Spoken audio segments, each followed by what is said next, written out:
नमस्कार. पुढारी आयकॉन या विशेष कार्यक्रमामध्ये मी माधुरी कुमकर आपलं स्वागत करते. भारतामधील शेतीला पर्यावरणपूरक आणि आर्थिकदृष्ट्या मजबूत बनवणं हा आजचा आपला महत्त्वाचा विषय असणार आहे आणि त्याविषयीच चर्चा करण्यासाठी आपल्या सोबत आहेत Crop City Agro Carbon Private लिमिटेडचे managing director Kundan Patil sir. Pudhari icon मध्ये आपलं खूप खूप स्वागत. नमस्कार. Crop City Agro Carbon Private Limited ही भारतामधील अग्रगण्य ॲग्रो फॉरेस्ट्री अर्थात वनशेती आणि कार्बन क्रेडिट प्रकल्पांवर काम करणारी कंपनी आहे. कंपनीचं उद्दिष्ट शेती आणि पर्यावरण यामध्ये संतुलन साधून शाश्वत विकासाला चालना देणे.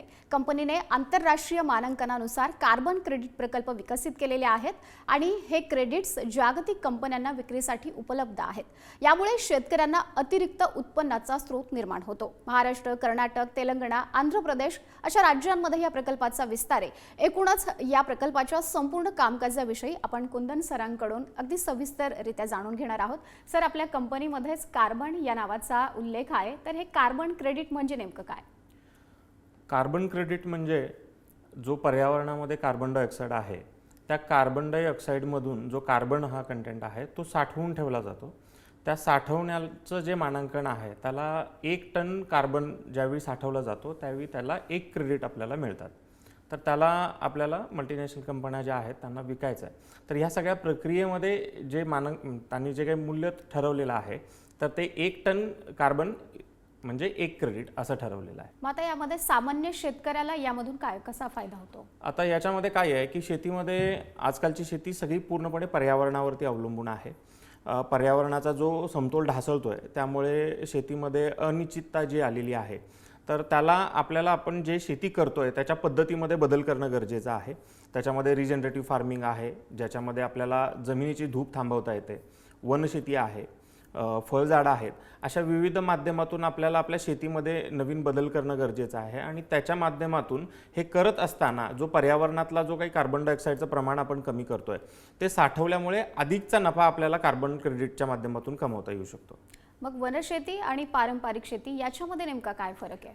शेतीमध्ये एकूण साधारणतः 5 प्रमुख प्रकार आहेत ज्याच्यामध्ये आपण नगदी पिके म्हणतो, त्यानंतर आपण फुलशेती आहे, त्यानंतर भाजीपाल्याची शेती ही नगदी पिकामध्ये येते, मसाल्याची शेती आहे आणि तशीच वनशेती. वनशेतीचा प्रमुख उद्देश आहे की लाकडाची जी मागणी बाजारामध्ये आहे त्याची पूर्तता करण्यासाठी त्या जाती, जसं आपल्याकडे साग आहे तर सागाला इंग्लिशमध्ये टीक म्हटलं जातं, पण टीक या कॅटेगरीमध्ये जगभरातल्या वेगवेगळ्या 80 प्रजाती गणल्या जातात आणि त्याचंच लाकूड आपल्याला मार्केटमध्ये मिळतं. तर लाकडाचं खूप मोठं मार्केट आहे. तर जगभरामध्ये साधारणतः $3 ट्रिलियन फक्त लाकडाची इकॉनॉमी आहे आणि त्याचा भारतामध्ये जर विचार केला तर साधारणतः 2.5 लाख कोटी रुपयाचा वर्षाचा लाकडाचा ट्रेड किंवा लाकडाशी संबंधित प्लायवूड आहे या घटकाचा ट्रेड केला जातो.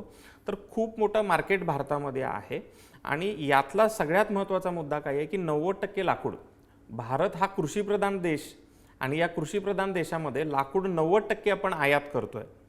तर लाकडाचं उत्पादन करणं हा वनशेतीचा सगळ्यात महत्त्वाचा प्रमुख घटक आहे. मग पारंपरिक शेती? आपण याच्याबरोबर पारंपरिक शेती करू शकतो. ज्यावेळी आपण झाड लावतो तर 2 झाडामध्ये आणि 2 ओळीमध्ये खूप सारं अंतर राहतं. साधारणतः 9x10, 10x10, 12x12 अशा प्रकारामध्ये झाडांची लागवड केली जाते. तर जे मध्ये अंतर राहतं त्या मधल्या जागेमध्ये आपण आपली पारंपरिक पिके करू शकतो. याचबरोबर आपण जी झाडं आहेत त्याच्यावरती आपण मसाल्याची शेती पण करू शकतो.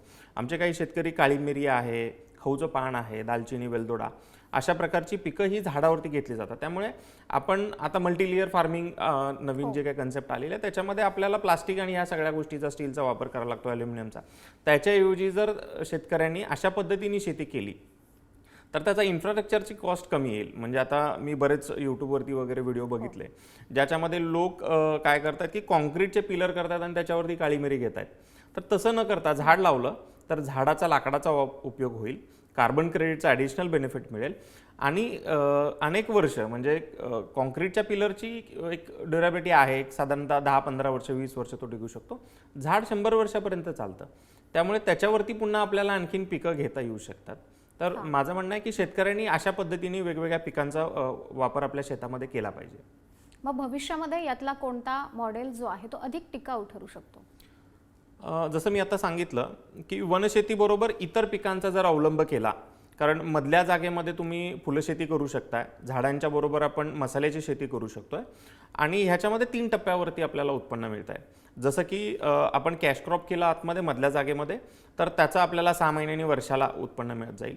आपण जशी काळी मिरी वगैरे मसाल्याची जर शेती केली तर साधारणतः 3 वर्षानंतर त्याचं उत्पन्न चालू होतं.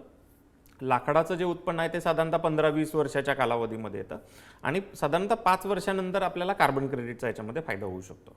मग आता तुमचा जो प्रकल्प आहे त्यामध्ये शेतकऱ्यांना कसा आर्थिक फायदा होतो? आता कार्बन क्रेडिटमध्ये वनशेती म्हणजे फॉरेस्ट्रीमध्ये ARR प्रोजेक्टमध्ये प्रामुख्याने 2 पद्धतीने याचं मूल्यांकन केलं जातं. एक जनरल फॉरेस्ट जे सॅटेलाइट इमेजिंग थ्रू क्रेडिटचं कॅल्क्युलेशन जे केलं जातं, तर त्याच्यामध्ये साधारणतः 8 ते 11 एक जनरलाइज कॅटेगरी म्हणून क्रेडिट मिळतात. आणि आपण जो काही प्रोजेक्ट करतोय याच्यामध्ये प्रत्येक झाडाचं DBH म्हणजे डायमीटर त्याचा मोजला जातो, प्रत्येक झाडाची उंची मोजली जाते आणि ॲक्च्युअल कार्बन सिक्वेस्टेशन किती झालेलं आहे हे याच्यामध्ये तपासलं जातं. तर आता ह्या दोन्ही याच्यामध्ये तफावत काय आहे, तर साधारणतः 8 ते 10 पटीने आमच्या प्रकल्पामध्ये क्रेडिटची गणना जास्त केली जाते आणि तेवढे आपल्याला मिळालेले आहेत. म्हणजे हे प्रूव्हन मॉडेल आहे की बाकीचे प्रोजेक्ट आणि आमच्या प्रोजेक्टमध्ये हा फरक आहे की साधारणतः 10 क्रेडिट आणि 80 ते 100 क्रेडिट. तर याचा परिणाम शेतकऱ्याच्या उत्पन्नावरती असा होतो की साधारणतः 10 क्रेडिटमधून त्याला फार फार तर 8-10 हजार रुपयेपर्यंतची रक्कम मिळू शकते. पण आमच्या प्रकल्पामध्ये त्याला साधारणतः 50,000 रुपये प्रतिवर्ष मिळेल अशा पद्धतीने आम्ही ते मॉडेल डिझाईन केलेलं आहे. म्हणजे कार्बन क्रेडिट हा जो आपला प्रोजेक्ट आहे तो सुरू करण्यासाठी शेतकऱ्याला साधारणतः किती गुंतवणूक आणि वेळ पण लागतो? हा सगळा पेशन्सचा खेळ आहे. म्हणजे शेतीमध्ये सगळ्यात महत्त्वाचं आहे की तुम्ही ते सातत्याने ते करत राहिलं पाहिजे आणि एक लॉंग टर्म व्हिजन घेऊन ज्यावेळी आपण काम करतो, तर साधारणतः मला या फील्डमध्ये येऊन 10 वर्ष झाली. 10 वर्षानंतर आम्हाला आता यावर्षी ॲक्च्युअल क्रेडिट मिळाले, अजून त्याची विक्री करणं आहे. तर हा प्रवास फार मोठा आहे. हे करत असताना पेशन्सची गरज आहे. साधारणतः शेतकऱ्याला 1 ते 1.5 लाख रुपयाची गुंतवणूक याच्यामध्ये होते. मग त्याच्यामध्ये ड्रीप आलं, त्याच्यामध्ये रोपाची किंमत आली, लागवडीचा त्यावेळीचा खर्च आला आणि साधारणतः झाडापासूनचं जे उत्पन्न आहे कार्बन क्रेडिटचं ते 5व्या वर्षापासून मिळायला चालू होतं. पण ह्या 5 वर्षामध्ये आपण कॅश क्रॉप घेऊ शकतो, बाकीची पिकं अजून याच्यामध्ये आपल्याला करता येतात आणि 5 वर्षापासून पुढे हे सातत्याने आपल्याला कार्बन क्रेडिटचे पैसे मिळू शकतात. आता आपण महाराष्ट्राचा जर विचार केला तर मराठवाडा विदर्भासारख्या ठिकाणी 20 ते 25 हजार रुपये एकरी मुश्किलीने शेतीमधून उत्पन्न होत आहे. तर त्यासाठी ही नवसंजीवनी म्हणावी लागेल.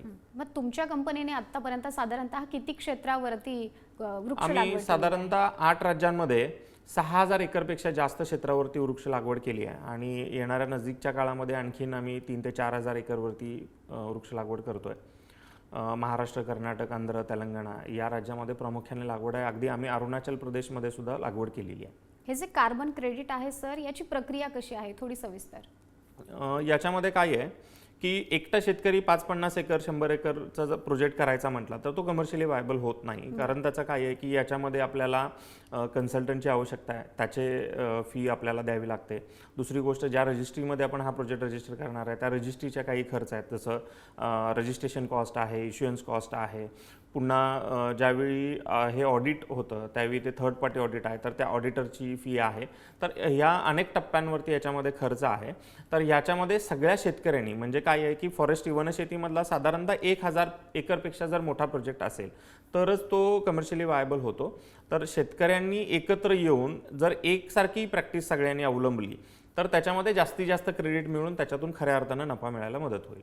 आता याच्यामध्ये चॅलेंजेस कोणती आहे? कारण जर एवढा मोठा विस्तार आहे, हे सगळं करावं लागणार आहे, तर चॅलेंजेस पण असतीलच त्यामध्ये. आता याच्यामध्ये चॅलेंजेस काय आहे की तुम्ही जे काही प्रॅक्टिसेस करताय ते एकसारखे सातत्याने करत राहणं. दुसरी गोष्ट, त्याचे एव्हिडन्सेस बनवणं, म्हणजे त्याचे पुरावे आपल्याला द्यावे लागतील. ते पुरावे दिल्यानंतर आपल्याला क्रेडिट मिळण्यापर्यंतची प्रक्रिया थोडीशी सोपी आहे. पण त्यानंतर खऱ्या अर्थानं चॅलेंज चालू होतं क्रेडिट मिळाल्यानंतर विकण्याची प्रक्रिया.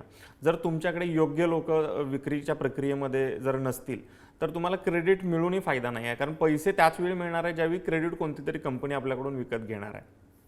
मग तुमचे क्रेडिट किती क्वालिटीचे आहेत, ते किती ट्रान्सपरंट तुमचा प्रोजेक्ट आहे. आणखीन एक ह्याच्यामध्ये सगळ्यात महत्त्वाचा घटक आहे की सस्टेनेबल गोल्स याच्यामध्ये लागतात. म्हणजे नुसतं तुम्ही कार्बन डायऑक्साईड कार्बन साठवून ठेवला, तुम्हाला एक्स अमाऊंट क्रेडिट मिळाले, तुम्हाला 100 मिळाले, 1000 मिळाले, 1,00,000 मिळाले, तर त्याला काही महत्त्व नाही. त्याच्याबरोबर त्याच्यामध्ये तुम्ही ग्राउंडला इम्पॅक्ट किती आहे, म्हणजे तुम्ही पॉवर्टी कमी केली आहे का, याच्यामध्ये महिलांचा सहभाग किती आहे, तुम्ही सॉईल कन्झर्वेशन केलं आहे का, असे 17 वेगवेगळे गोल्स आहेत. त्यापैकी तुम्ही किती अचीव करता त्याच्यावरती तुम्हाला त्या क्रेडिटची किंमत ठरते. आणि हे सगळ्या आत्ता भारतामध्ये साधारणतः कमी किंमत आहे, पण जर भारताबाहेर जर विकलं तर चांगल्या किमतीला क्रेडिट विकले जात आहेत. पण त्याच्यासाठी तुमच्याकडे स्वतःची एक टीम असायला पाहिजे. अदरवाईज तुम्ही अशा व्यक्तीला तो प्रोजेक्ट दिला पाहिजे की ज्याच्याकडे खरंच क्रेडिट विकण्याची पात्रता आहे. बरोबर. म्हणजे तुम्ही आत्ताच जसं सांगितलं की सध्या भारतामध्ये कमी किंमत आहे, कारण कार्बन क्रेडिट भारतामध्ये आपण जर बघितलं तर सुरुवातीच्या पहिल्या टप्प्यात आहे असं आपण म्हणू शकतो. अगदीच. मग या क्षेत्रामध्ये आता भविष्यामध्ये काय संधी आहेत? नीती आयोगाने 2 वर्षापूर्वी एक आर्टिकल दिलं होतं. त्याच्यामध्ये त्यांनी भारतामधलं जे काही कार्बन क्रेडिटचं मार्केट आहे त्याचं पोटेन्शियल साधारणतः $50 बिलियन, म्हणजे 5 लाख कोटी मोठी जर आपण $100 $1 जर पकडलं तर इतकं मोठं मार्केट आहे. येणाऱ्या नजदीकच्या काळामध्ये भारतातल्या सगळ्या कंपन्यांना ESG कंप्लायन्स 2-3 वर्षामध्ये कंपल्सरी इम्पोज होतील. त्यानंतर भारतामध्ये सुद्धा क्रेडिट खरेदी करणाऱ्या कंपन्यांचं प्रमाण वाढेल. पण आता सध्या तरी जागतिक व्यापारपेठेतच आपल्याला क्रेडिट विकावं लागतंय.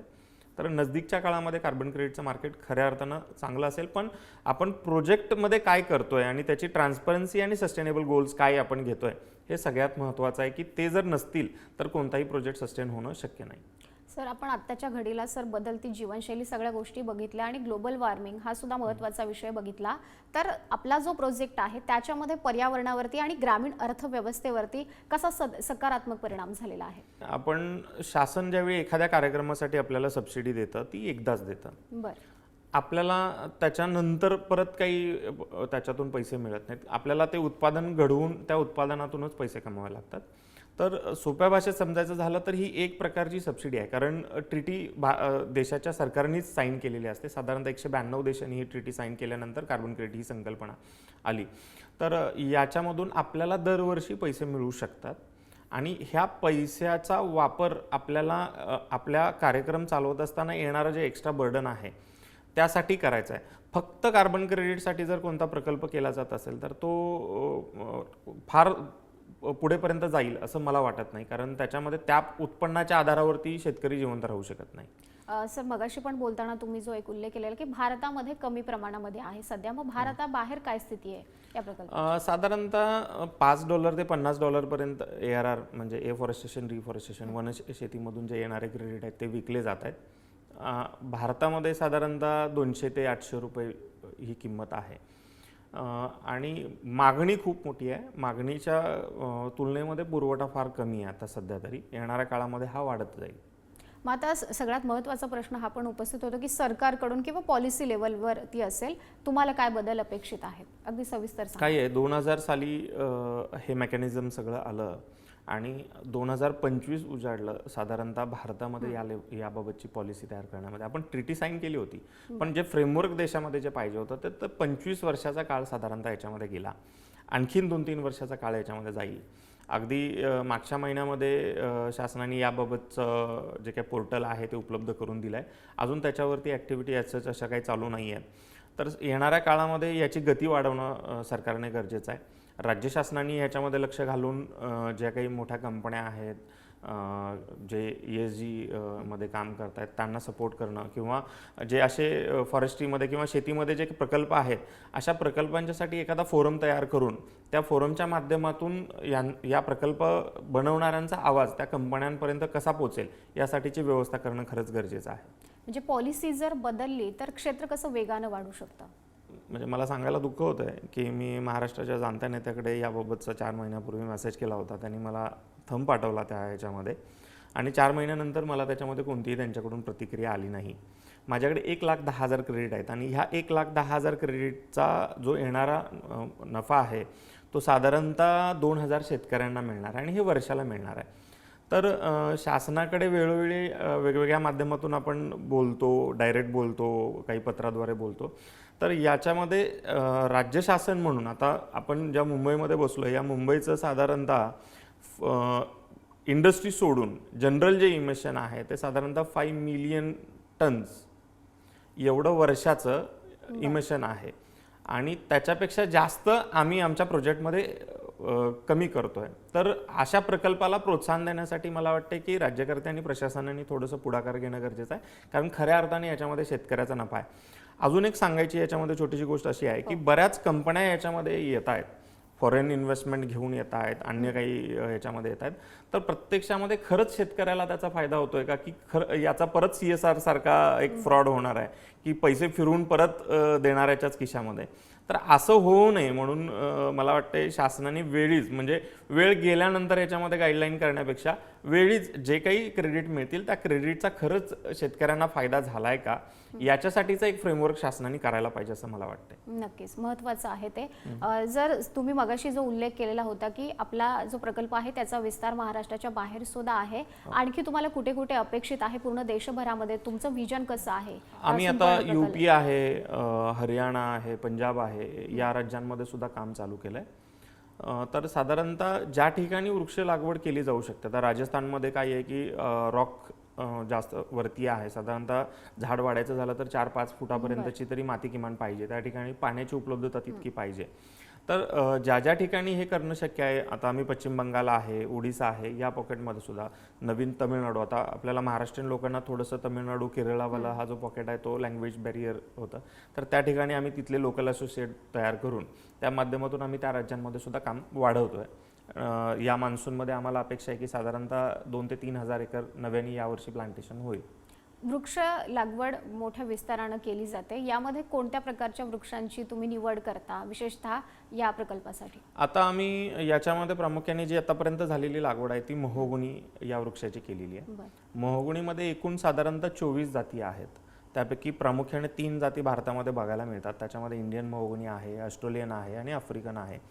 तर शेतकरी म्हणून जर आंतरपीक करायचं असेल तर आपल्याला झाड व्यवस्थित योग्य पद्धतीनं निवडावं लागतं की ज्याची पानं पटकन कुजतात, ज्याची मुळं खोलवर जातात. जर ब्रांच रूट असेल तर आपल्याला मध्ये नांगरट करता येत नाही. तर यातल्या आफ्रिकन महोगनीची आम्ही लागवड केलेली आहे आणि आता आम्ही नव्याने जांभूळ आणि फणस या पिकाची सुद्धा लागवड करत आहे. फक्त फणसाची आणि जांभळाची ज्या पद्धतीने डॉर्फ व्हरायटी पद्धतीने लागवड केली जाते तशी न करता आम्ही त्याची सरळ वाढेल आणि त्याच्यामध्ये जास्तीत जास्त बायोमास जसं कार्बन साठवला जाईल या हेतूने त्याची लागवड करतोय. तर आम्ही जांभूळ आणि फणसाची लागवड करायला सुद्धा सुरुवात केलेली आहे. म्हणजे जांभूळ, फणस आणि तुम्ही आफ्रिकन तो त्याचा एक उल्लेख केलेला आहे. या व्यतिरिक्त असे कुठले वृक्ष आहेत का की ज्याचा पण त्याच्यामध्ये फायदा होईल? सध्या आमच्याकडे ज्यांनी प्लांटेशन केलेलं आहे, मग कोणी आंबा केलाय, कोणी संत्रा केलाय, कोणी डाळिंब केलंय, अशा लोकांनी कार्बन क्रेडिट प्रोजेक्टसाठी एन्क्वायरीज करत आहेत. तर आम्ही ते सोशल कॉज म्हणून की त्यांनाही काहीतरी फायदा व्हावा या प्रोग्रामचा, तर त्यासाठी आम्ही एक नवीन तोही एक प्रोजेक्ट बनवतोय. त्या व्यतिरिक्त आम्ही ह्या 3 पिकांवरतीच काम करतोय आणि त्याच्याबरोबर मग काळी मिरी, दालचिनी आणि वेलदोडा ह्या मसाल्याच्या शेतीवरती काम करतोय. जर शेतकऱ्यांना हा प्रोजेक्ट जॉईन करायचा असेल किंवा गुंतवणूकदारांना, पण ते काय करू शकतात त्यासाठी? ते आमच्या वेबसाईटवरती जाऊ शकतात, त्या ठिकाणी एन्क्वायरी फॉर्म आहे, तिकडे ते त्यांची इंटरेस्ट दाखवू शकतात, अथवा फेसबुकला पेज आहे त्या पेजवरती जाऊन ते कमेंट करू शकतात आणि त्याच्या माध्यमातून ते आम्हाला म्हणजे एन्क्वायरी जर त्यांनी रेज केली तर आमचे ॲग्रोनॉमिस्ट आहेत, आमची टीम आहे, ते त्यांना संपर्क करून ॲक्च्युअल त्यांच्याकडे किती जागा आहे आणि त्या सगळ्या पाण्याची उपलब्धता वगैरे बघून योग्य काय प्लॅन त्यांच्यासाठी राहील तो आम्ही त्याच्यावरती सजेस्ट करतो. अगदी सुरुवातीपासून मी पुन्हा शेवटाकडे येते की सुरुवात कुठून झालेली आहे आणि आता तुमच्या टीमचा विस्तार केवढा झाला आहे? साधारणतः 2016ला मी सुरुवात केली, त्यावेळी मी एकटा स्वतःच सगळ्या शेतकऱ्यांना भेटत होतो. आता आमच्याकडे साधारणतः 8 राज्यांमध्ये मिळून एक 80 लोकांची असोसिएट टीम आहे, जे लोक ह्या सगळ्या याच्यामध्ये करतात. आमची इनहाऊस साधारणतः 20 लोकांची टीम आहे जे फील्ड व्हिजिट वगैरे करतात आणि ते सोडून मग क्रेडिट विकण्यासाठी वगैरे आम्ही वेगवेगळ्या संस्थांच्या बरोबर कोलॅबरेशन केलेलं आहे. तर हा एकट्यापासून सुरू झालेला प्रवास आता साधारणतः 2,000 पेक्षा जास्त शेतकरी, 6,000 एकरपेक्षा जास्तची लागवड आणि 200 पेक्षा जास्त लोकांना दैनंदिन रोजगाराचं काम हा करतोय. भारताबाहेर पण आता तुमचा आहे विचार? नाही, सध्या आम्ही भारतामध्येच कॉन्सन्ट्रेट करतोय, कारण भारतामध्ये जगाच्या 7% ॲग्रिकल्चर इरिगेटेड हा सगळ्यात महत्त्वाचा भाग आहे की जगाच्या 7% ॲग्रिकल्चर इरिगेटेड जमीन आपल्याकडे असून सुद्धा आपल्याकडे 90% लाकूड आयात केलं जात आहे. काळी मिरीसारखा जो घटक आहे तो 40,000 मेट्रिक टन काळी मिरी भारतामध्ये आयात केली जाते. म्हणजे मसाल्यांचा देश, कृषीप्रधान देश. अजून आपल्याला इम्पोर्ट करावं लागतंय, तर ही गरज कशी भागेल? कसं आहे, जनरली क्रूड ऑइलच्या इम्पोर्ट 9 लाख कोटीचं होतंय, 10 लाख कोटीचं होतंय, याच्यावरती सगळ्यांचं लक्ष आहे. पण 2 लाख कोटीचं लाकूड जे आपल्याला इथे उत्पादन करता येऊ शकतं, याच्याकडे कोणाचं लक्ष नाही आहे. तर आम्ही त्याच्यावरती काम करतोय. टीमचा विस्तार आहे, सगळ्याच गोष्टी तुम्ही वाढवत आहात. विशेषतः आता महाराष्ट्रासाठीचं तुमचं विजन कसं आहे? कारण आपण मला अनुकूल सुरुवातीला वातावरण हे सगळ्या गोष्टी जर बघितल्या महाराष्ट्रामधील तर मला वाटतं की मला सुरुवातीला महाराष्ट्रातल्या लोकांनी पटकन ॲक्सेप्ट नाही केलं, मला कर्नाटकातल्या लोकांनी लगेच स्वीकारलं. तर आता महाराष्ट्रामध्ये मोठ्या प्रमाणात लागवड होते आणि सगळ्याच जिल्ह्यांमध्ये आम्ही आता काम करतोय. तर ज्यांच्याकडे लँड होल्डिंग जास्त आहे, मराठवाडा विदर्भाचा पट्टा, आपला जो काही घाट माथ्याचा हा पट्टा आहे वेस्टर्न घाटचा, तर इकडे ग्रासलँड खूप आहे. तर जमिनी खूप साऱ्या पडून आहेत. तर त्या जमिनीमध्ये लॉंग टर्म जर काही आपल्याला फायदा घ्यायचा असेल तर त्यांनी वनशेती करावी, वनशेतीबरोबर बाकीची पिकं करावी. ह्याच्यामध्ये काय आहे, वनशेतीबरोबर टुरिझम, ॲग्रो टुरिझमचा सुद्धा ह्याच्यामध्ये बेनिफिट घेता येतो. त्याच्याबरोबर आपल्याला फळशेती करता येते. आता माझ्याकडे काय आहे, शेतकऱ्यांनी ऊसामध्ये मोहगुणी लावलेली आहे आणि मोहगुणीमध्ये पण ऊस लावलेला. काही लोकांनी पपई लावली, केळी लावली, काही लोकांनी संत्रा, लिंबू अशी वेगवेगळी पिकं आंतरपीक म्हणून केलेली आहे. त्यामुळे की झाड लावल्यानंतर सावलीमध्ये काही येणार नाही, ही जी काही संकल्पना शेतकऱ्याच्या मनामध्ये आहे तर ती पुसून टाका आणि तुम्ही प्रत्यक्ष जमिनीवरती जाऊन शेतकऱ्यांना भेटून ज्यांनी लागवड केली आहे त्यांचा अनुभव ऐका, तिथली परिस्थिती डोळ्यांनी बघा, त्याच्या खरंच किती पिकावरती परिणाम झालाय का बाकीच्या आंतरपिकावरती. तर तसं काही झालेलं नाही आहे. तुम्ही प्रत्यक्ष जाऊन बघितलं तर तुम्हाला खऱ्या अर्थानं कळेल. आणि माझं खरंच प्रामाणिकपणे शेतकऱ्यांना आव्हान आहे की कोणताही नवीन प्रयोग करत असताना संयमाची गरज असते आणि तो लक्षात घेऊन त्याच्यातले इफ अँड बट्स म्हणजे जे काही धोके फायदे आहेत हे सगळं समोर जाऊन अभ्यास करूनच कुठलीही गोष्ट करायला पाहिजे. तरच आपण तो जो कालावधी आहे तो संयमाने पार करू शकतो. महत्त्वाचा सल्ला आहे. आपण जर बघितलं सध्याच्या घडीला हा सगळा म्हणजे जो आपला विस्तार आहे तो तर वाढत चाललेला आहे आणि महाराष्ट्रामध्ये पण तुमचं जे विजन आहे तुम्ही सांगितलेलं आहे. यासह म्हणजे तुम्ही जर बघितलं तर एक छोटंसं रोपटं लावलं आणि त्याचा आता एक मोठा वृक्ष वाढत चाललेला आहे. मग यामध्ये तुम्ही शेतकऱ्यांना कसं प्रोत्साहन देता? म्हणजे फिरत पण असाल तुम्ही बऱ्याच ठिकाणी. मी साधारणतः मागच्या 9-10 वर्षामध्ये महाराष्ट्र, कर्नाटक, आंध्र, तेलंगणा, MP, गुजरात खूप प्रवास केला. अनेक गावांमध्ये शेतकऱ्यांच्या बरोबर बैठका केल्या. आम्ही शेतकऱ्यांना बेसिकली एज्युकेट करतोय की हे असं आहे, आता तुम्ही विचार करा की हे करायचं नाही करायचं, तुमच्या गरजा काय आहेत, तुमच्याकडे साधनं काय उपलब्ध आहेत आणि त्या अनुषंगाने तुम्ही त्याच्यावरती पुढे जा. आमची कोणतीही टीम जाऊन हे तुम्ही करा मग हे होईल अशा पद्धतीने आम्ही काम करत नाही. आमचं काम आहे की तुमच्याकडे जमीन आहे, तुमच्याकडे रिसोर्सेस आहेत, तुम्हाला वेळ नाही आहे, तर मग त्याच्यामधून तुम्हाला कमी वेळामध्ये हे कसं बसवू शकताय किंवा तुमच्याकडे पाण्याची उपलब्धता कमी आहे तर ते कसं तुम्ही त्याच्यामध्ये मॅनेज करू शकताय. आम्ही त्या पद्धतीने त्यांना हे सगळं बनवून देतो. आणि मला आनंद वाटतो की आमचा पहिला प्रोजेक्ट कार्बन क्रेडिटचा रिजेक्ट झाला, त्यानंतर आम्हाला नव्याने प्रोजेक्ट रजिस्ट्रेशन करावं लागलं. 1,10,000 क्रेडिट आता आम्हाला मिळालेत. आम्ही 5व्या वर्षानंतर शेतकऱ्यांना सांगितलं होतं की क्रेडिटचे पैसे मिळतील, पण 2 वर्ष झालं शेतकरी पैसे न मिळून सुद्धा संयमाने आमच्याबरोबर काम करत राहिलेत आणि त्यांनी आमच्यावरती विश्वास दाखवलाय. तर या पद्धतीने समजून घ्यायला पाहिजे की खरंच पुढची व्यक्ती प्रामाणिकपणे काम करते का आणि आपल्याला ते मिळणार आहे का. तर आता आम्हाला क्रेडिट मिळालेत. आम्ही नजदीकच्या 1-2 महिन्यामध्ये हे क्रेडिट विकून काही लोकांना 2 वर्षाचे पैसे आहेत, काही लोकांना 1 वर्षाचे पैसे जाणार, तर ते पैसे आम्ही शेतकऱ्यांना नजीकच्या काळामध्ये देऊ. फक्त 1,000 क्रेडिट आमच्याकडे विकले, त्याचे पैसे आम्ही इमिजिएटली शेतकऱ्यांना जेवढे आले तेवढे पहिल्या सिक्वेन्स प्रमाणे शेतकऱ्यांना देऊनही टाकले. अगदी म्हणजे क्षेत्र कोणतंही असो, संयम हा फार महत्त्वाचा असतो. हे लाख मुलाचा तुम्ही सल्ला खरं तर दिलेला आहे, सांगितलेला आहे. सर आपण इथे आलात आणि अत्यंत फायदेशीर उपयुक्त अशी माहिती सांगितली. आपले खूप खूप आभार. धन्यवाद. तर पुढारी आयकॉन या आपल्या विशेष कार्यक्रमामध्ये वेळ झाली इथेच थांबायची. पाहत रहा पुढारी न्यूज.